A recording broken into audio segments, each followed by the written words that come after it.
Rest in peace to Ace Frehley. I know I'm a few months too late saying that, but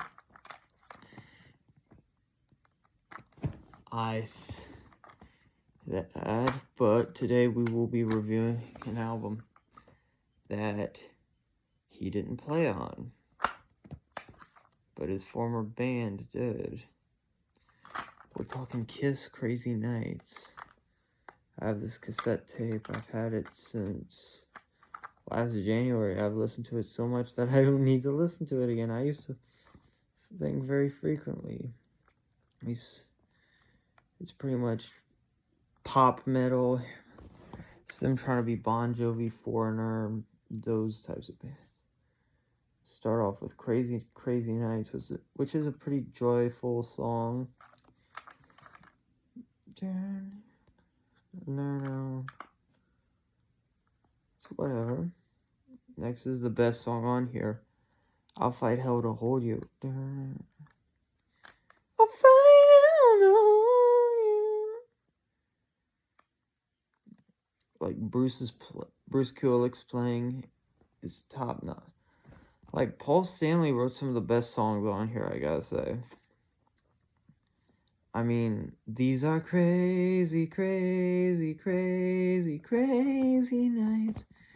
It's just them doing their one sentence repeated over and over chorus. Other examples of that are of course Rock and Roll All Night, Shout It Out Loud, Lick It Up. Later on, Psycho Circus. But yeah. If there's one thing about Paul and Gene, is that they know how to write catchy choruses. The third song on here is the worst song on here. Bang Bang You. Hate the guitar work on here. The drums are, whatever. The lyrics are cringe. Hey, I don't mind cringe lyrics, but if the music is terrible, then I'm not gonna like it. They should have tuned the guitars a half step down like they did in the 70s. I'm gonna bang, bang you. And of course, Paul references Love Gun, and that was pretty much fan service. So we flip the tape over. Side 2 starts off with... Wait, no, I'm sorry, I take that back. We still have 2 songs on side 1. No, 3 songs on side 1.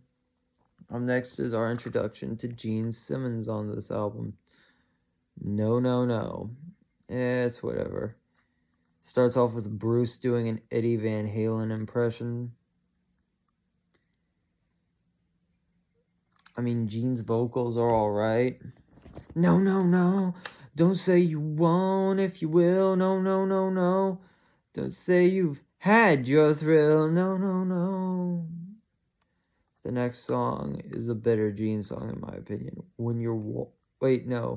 Hell or High Water.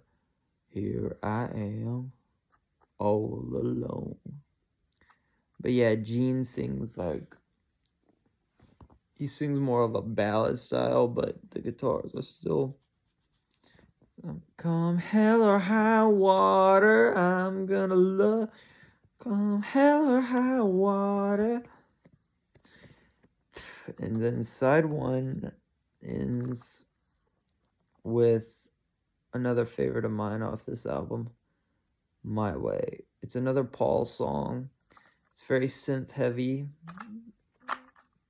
Gonna talk like I talk, walk like I walk, my way. And then we flip the tape over to side 2. And here we have a very mid song, When Your Walls Come Down. I like Bruce's playing, and I like the choruses. When your walls come down, you gotta look before you leap. And what I can't stand on this song is the liar, got your pants on fire. I know you want it. You know you want it too. Like, the verses are so bad. The next song was the big hit single, Reason to Live, with those Ex's keyboards, Eric Carr, rest in peace, Eric Carr, also playing like the do do do do do. A pretty. Everybody's got a reason to live. Love the message of that song. Next is Good Girl Gone Bad, which is another Gene song. Let me get. She's a good girl gone bad, bad. Good girl, show me the way. Next is Turn on the Night, another one of my favorites on here. Turn on the night, I can't wait, Neil. Oh no, Turn on the Night sounds an awful lot like My Way. Turn on the night, and it ends with a Gene song, Thief in the Night, which was a leftover from the Wendy O. Williams album that Gene produced, that featured like every Kiss member except original drummer Peter Criss up to that point. And everyone except Peter Criss, Mark St. John, Bruce Kulick, and wait. Actually, now that I think about it, that album came out before Animalize, so they didn't know anything about Mark St. John, Bruce Kulick, Eric Singer, or Tommy Thayer. But like a thief in the night, she breaks into his heart. That's like seriously, this is them doing hair metal, glam rock that they helped invent in the 70s. Yeah, it's one of the non-makeup era albums. But yeah, everybody hates this album. I think it's got some gems on it. Best songs on here are Crazy Crazy Nights, I'll Fight Hell to Hold You, Hell or High Water, Reason to Live, Turn on the Night.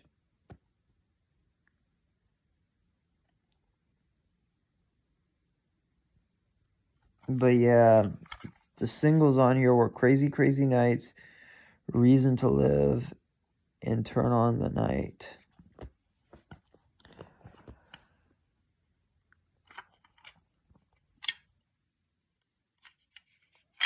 This came out in 1987.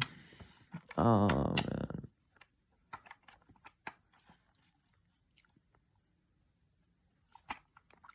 Definitely a guilty pleasure album. I'm pretty sure, from what I've seen, the Kiss Army pretty much disowns this album.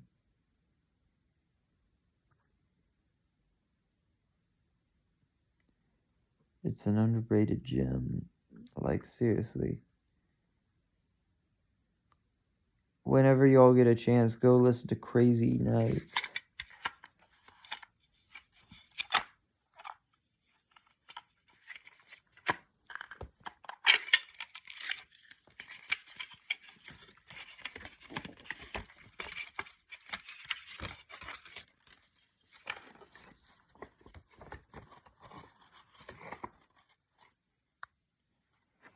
But yeah, this proves how lost they were without Ace and Peter.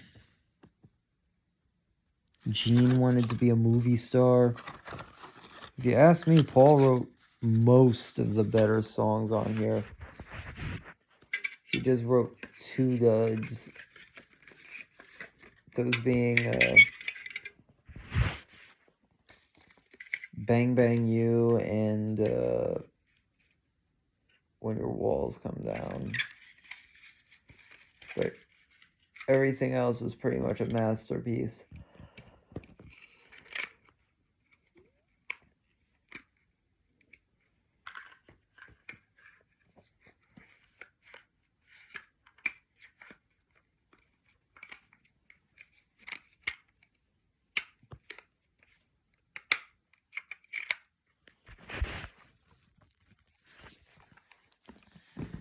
I mean, this came out after their hit single. The only non-makeup, like the previous singles that came out before this were Lick It Up, Heaven's on Fire, and Tears Are Falling. And they're the only songs that did any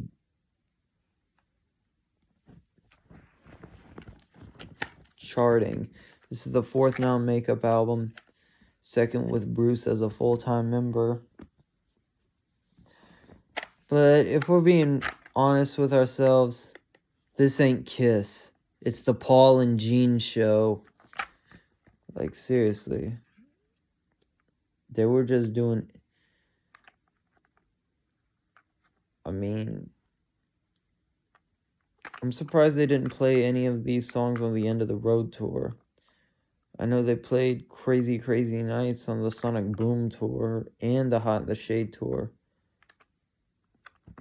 But, you know...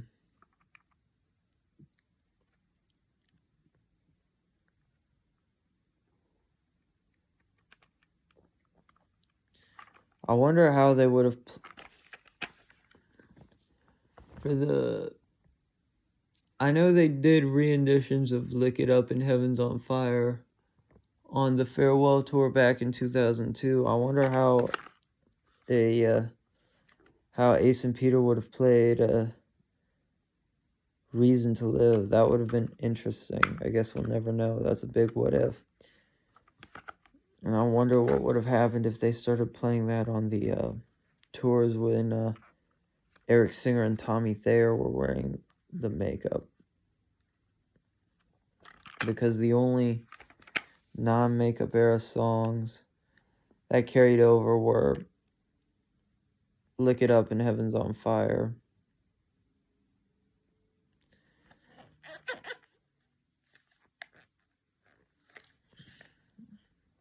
I mean, seriously. This... Like, go check out Crazy Nights. That's all I'm gonna say. Please like, comment, share, and subscribe. Thank you. I'm out.